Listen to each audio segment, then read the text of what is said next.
அது இந்த கல்வியாண்டுல இப்ப அட்மிஷன் நடந்துட்டு இருக்கு. இந்த கல்வியாண்டுல நீங்க முழுவதுமா அதை நிறுத்துவீங்களா?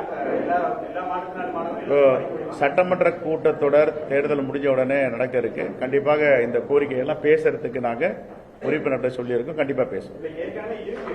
அது நீங்க உங்க கூட்டணி ஆட்சியில தான் கொண்டு வந்தது. 2008 தான் அந்த அரசாங்கம் 125 கொண்டு வந்தீங்க. ஆனா அது செயல்பாட்டு இல்லை. அவ்வளவுதான். அது செயல்பாட்டில் இருந்துச்சுன்னா இன்னும் கொஞ்சம் பெட்டரா இருக்கும். செயல்படுத்த சொல்லுவோம். நன்றி. ஜெயக்குமார் இறந்தாங்க. அவருடைய கொலை வழக்கு 8 நாளா இருக்கு. எந்த விதமான ஒப்புதலும் வரலன்னு தமிழிசை கூட்டணியில் இருக்கிற திமுகவோட இருக்கீங்க. சவுக்கு சங்கருடைய கொலை வழக்குல இவ்வளவு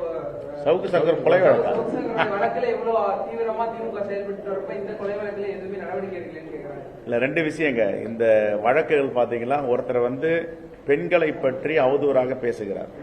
அதுக்கு ஆதாரம் இருக்கு. கைது பண்றாங்க, நடவடிக்கை எடுக்கிறாங்க. இந்த கொலை பண்ணதுல கொலை வழக்கு என்பது எக்ஸ்பிரஸ் எஃப்ஐஆர் சொல்லுவாங்க. 302 ஐபிசி. இந்த 302ல ஒரு வழக்கை புலன் விசாரணை செய்து உண்மையான குற்றவாளியை நீதியின் முன் நிறுத்தணும். அப்ப சட்டத்தில் நிறுத்தும் போது யாரையாவது ஒருத்தர் பிக்ஸ் பண்ண முடியாது. அந்த விசாரணை ஏற்கனவே 7 படை, இப்போது 10 படைக்கு மேல அமைச்சிருக்கிறாங்க. ஏறக்குறைய துப்பு துளங்கி இருக்கிறதுன்னு சொல்றாங்க. அந்த செய்தி முழுமையா வரட்டும். நாங்களும் அதுல ஏன் அவசரம் காட்டலாம். ஒரு வாரம் தான் ஆயிருக்கு.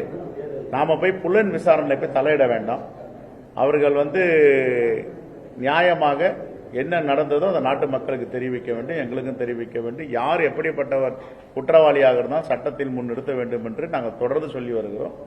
ஆகையால் ஓரிரு தினங்களில் கண்டுபிடித்து விடுவோம் என்று எங்களுக்கு தகவல் சொல்லியிருக்கிறார். இன்னும் யாரையும் ஒன்னையும் பிக்ஸ் பண்ணவே இல்லையே. அதுக்கு பிறகுதானே நம்ம சொல்லணும் நம்முடைய கருத்தை. புலன் விசாரணை நடந்துட்டு இருக்கு. பண்றாங்களா? எல்லாம் வெளியூர்லாம் போயிருக்காங்க. எல்லாரையும் இது வரைக்கும் ஏறக்குறைய 300 பேருக்கு மேல விசாரிச்சிருக்கேன்னு சொல்றாங்க. யார் யாரெல்லாம் அவருடைய எனக்கே 2-3 போன் வருது. சார், நாங்க திசைநிலை போலீஸ் ஸ்டேஷன்ல இருந்து பேசுறோம். என்ன உங்க நம்பர் ஸ்டோர் பண்ணி வச்சிருக்காரு அவரு, தெரியுமான்னு கேட்கிறேன். அது மாதிரி எல்லாரும் கேட்கிறாங்க. புலன் விசாரணை தீவிரமா நடந்துட்டு இருக்கு.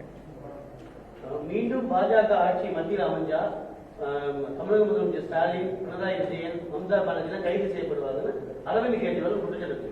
அதுக்கு உங்களுக்கு பதில் இல்ல, முதலமைச்சர்களையா பார்த்து கைது செய்யறாங்க. அதுதான் ஐநா சபை கடுமையா கண்டிச்சிருக்கு. தேர்தல் நேரத்தில் போய் முதலமைச்சரை கைது செய்வதும், அங்கீகரிக்கப்பட்ட கட்சிகளுடைய வங்கி கணக்குகளை முடக்குவதும் உலகத்திலேயே முதல் முறை பாஜகவுடைய மோடி ஆட்சியில் நடக்குதுன்னு சொல்லியிருக்காங்க. இதெல்லாம் உலக நாடுகள் ஐநா சபை கண்டிக்கிற அளவிற்கு ரொம்ப மோசமான அரசியல் தான் மோடி செய்து கொண்டிருக்கிறார். ஆகவே ஒரு புரட்சி வர வேண்டும் என்று அவர் விரும்புகிறாரா என்று தெரியவில்லை. அதற்கெல்லாம் வாய்ப்பே இல்லை. 400 தொகுதிக்கு மேல இந்தியா கூட்டணி வெற்றி பெறும் செய்திகள் வந்துட்டு இருக்கு. நன்றி. மோடி ஆந்திராவில் பிரச்சாரத்தில் வெறும் 10% ஓட்டு தான் காங்கிரஸ் வாங்க, 50 எண்ணிக்கையில தான் வரும், எதிர்கட்சி அந்தஸ்து கூட வராது அப்படின்னு சொல்லி அவர் இல்ல, ஆந்திரால 10% ஓட்டு வாங்கன்னு சொல்லியிருக்காரு. ஏன்னா ஆந்திரால ஏற்கனவே நாங்க 1% வாக்குகள் தான் இருக்கு. அங்க 10% வாக்குன்னு சொல்லியிருக்காரு. நன்றி. தேங்க்யூ.